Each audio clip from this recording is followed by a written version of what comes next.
Okay, the first thing what we're going to do is we're going to take this cover off. So basically this one, get a flat screwdriver, or if you can just pick it this way there. And there we go, just pull that off.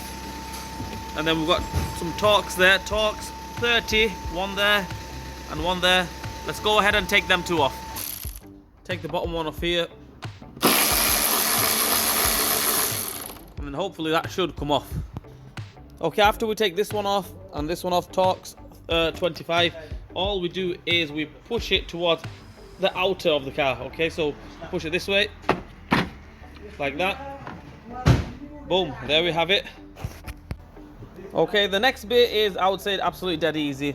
All you do is you press these two little clips here, this one, and this one, them two clips.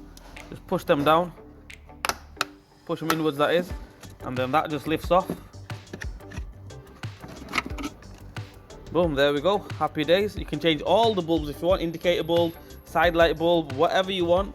Let's change all of them. Okay, so there we have it. As you can see there, all the bulbs are there. You can take the bulbs off and everything, replace them, whichever ones you want, indicator, side light, brake light, whatever. Mine, the side light's gone on it. So yeah, so rear bulb replacement, that's how we take it off. Let's replace them. Okay, bulbs are all on and everything. To fit it in reverse order, I mean, it's exactly the same way. We get it lined up with them little grommets there, can you see there? Just in there, onto the ball there, and all we do is we just push it. Boom, there we go.